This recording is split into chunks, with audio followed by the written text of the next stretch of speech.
से पहले 26 मई की सुबह जब मैं इस्लामाबाद पहुंचा, सुबह को मैंने फैसला किया कि हम करना नहीं देंगे। और मैं आज आप सबके सामने ये बताना चाहता हूं कि क्यों मैंने फैसला किया। क्योंकि मुझे पता था कि उस दिन जिस तरह आज अवाम का समुंदर आया, उस दिन शाम को अवाम का समुंदर नहीं आना था।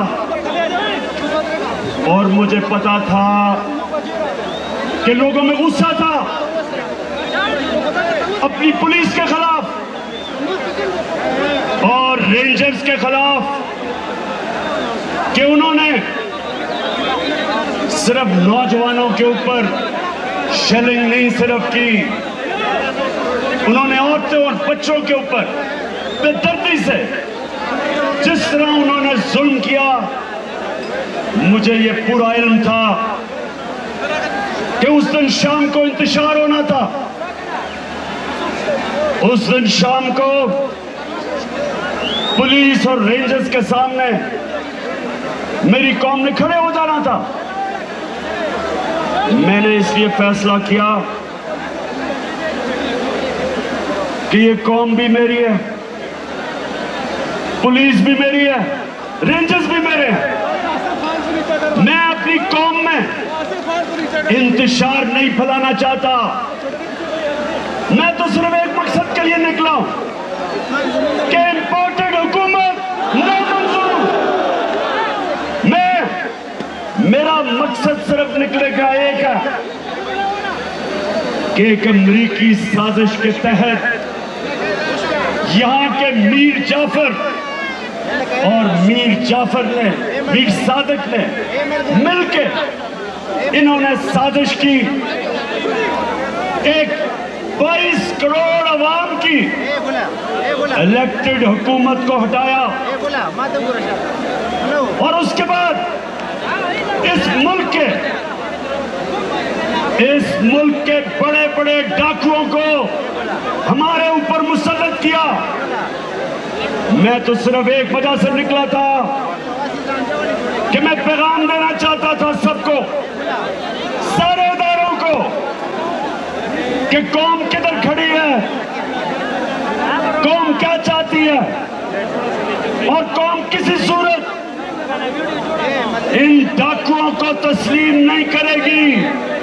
मैं तो इसलिए निकला था, मैं तो अपने मुल्क के इदारों के खिलाफ जंग लड़ने नहीं निकला, मैं अपने मुल्क का नुकसान कराने नहीं निकला था। तो ये सारे जो इंपोर्टेड हुकूमत के लोग हो, सब कान खुल के सुन लो।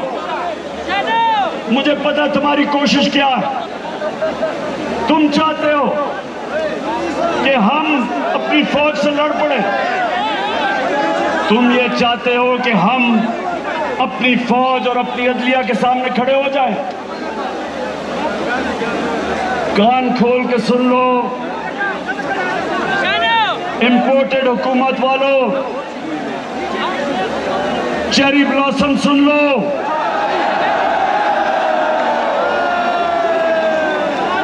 आसिफ जरदारी मुल्क की बीमारी सुन लो,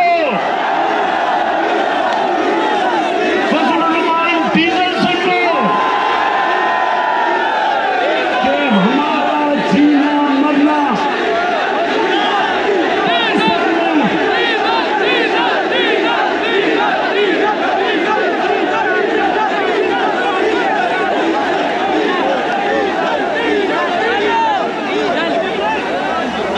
इमरान खान का कोई बाहर महलात, जायदादें, बिजनेस, कारोबार, इमरान खान का कुछ बाहर नहीं है।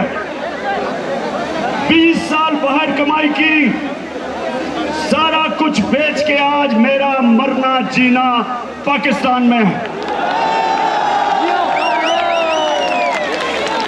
कभी मैंने नहीं ये सोचा कि बाहर का पासपोर्ट ले लूं। मैं जब 18 साल की उम्र से जब मुल्क से गया, कभी मेरे ज़हन में ये नहीं आया कि पाकिस्तान के अलावा मैं कहीं और रह सकता हूं। तो मैं ये इंपोर्टेड हुकूमत को पैगाम देना चाहता हूं, क्योंकि तुम लोगों का जीना मरना पाकिस्तान नहीं। नवाज शरीफ जैसे उसका एहतसाब शुरू होता है, मुल्क से बाहर भाग जाता है। मुशर्रफ के दौर में तुम दबा के बाहर सऊदी अरेबिया चला गया,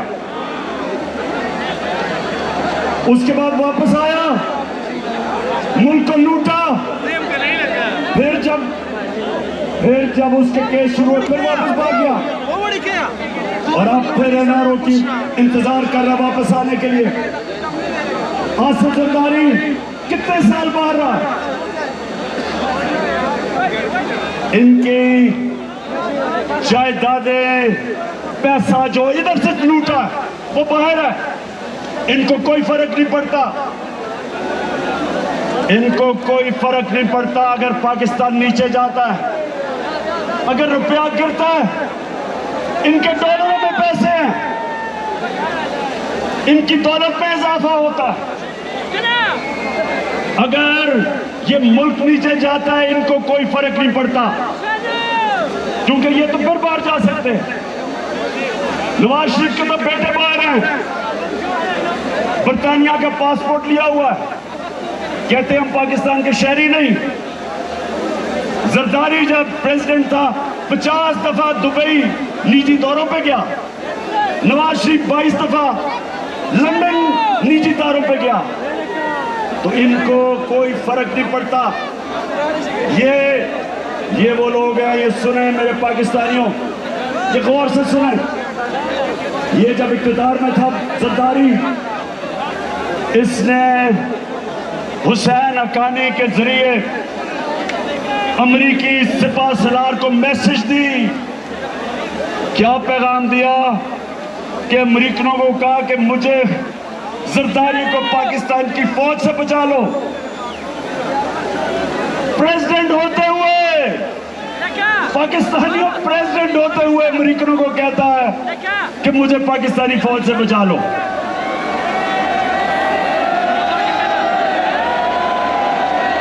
और दूसरी तरफ ये सुने जरा, दूसरी तरफ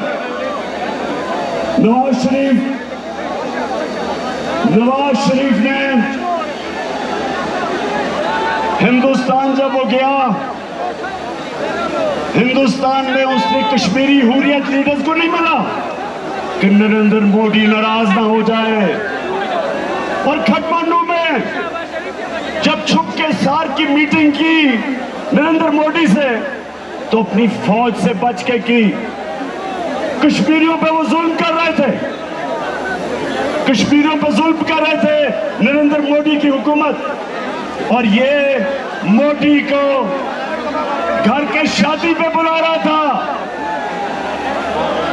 तो हमें पाकिस्तानियों, हम जानते हैं इनका कोई फिक्र नहीं पड़ता अगर पाकिस्तान नीचे जाता है। इसलिए जब मैंने फैसला किया कि मैं धरना नहीं दूंगा, वो इसलिए किया कि हमारा जीना मरना पाकिस्तान में है। हमारी फौज, हमें जरूरत है एक ताकतवर फौज की, इस मुल्क की जरूरत है। और हमें पुलिस, अगर पुलिस ने जो जुल्म किया, वो सारी पुलिस वैसे नहीं है, और इसके ऊपर भी मैं बाद में बात करूंगा। लेकिन मुझे ये पता था कि अगर मैं उस दिन धरना दे देता तो मुल्क पे इंतशार होना था और फायदा सिर्फ चोरों को होना था। लेकिन पाकिस्तानियों, आज नौजवानों, खास तौर पे आज आपने बात सुनी है, मैंने इसलिए आज आप सबको यह दावत दी कि मैं ये साबित करना चाहता था कि अगर ये 25 को जुल्म ना करते, पुलिस छापे ना मारती, टीयर गैसिंग ना करती, रास्ते ना रोकती, तो इसी तरह अवाम का समंदर आना था इस्लामाबाद। और अवाम के समंदर ने सिर्फ एक चीज कहनी थी, उन्होंने सिर्फ एक नारा लगाना था, इंपोर्टेड हुकूमत नामंजूर। क्योंकि कौम ना ये अमेरिका की साजिश तस्लीम करती है और ना इन डाकुओं को जो 30 साल इस मुल्क का पैसा लूट रहे, ना उनको तस्लीम करती है। और हम सबको अपने सारे मुल्क के इदारों को पैगाम देना चाहते थे, पुरअमन एहतजाज करके, जो हमारा हक है, इन्होंने हमें वो एहतजाज नहीं करने दिया। और आज सारी कौम देख ले कि सिर्फ यहां नहीं हमारी कौम जमा, पेशावर में लोग जमा हुए हैं, आज लाहौर में 4 जगह पर जमा हुए हैं, कराची में, मुल्तान में, पाकिस्तान में हमारी कौम निकली हुई है। और आपको इदारों को एक पैगाम दे रही है कि पुरअमन एहतजाज आपको एक पैगाम दे रहा है, अभी भी वक्त है कि इन चोरों से इस मुल्क को बचा लो, कि हम सबके हाथ से गेम ना निकल जाए। चाहो भी नहीं तो नहीं रोक सकते।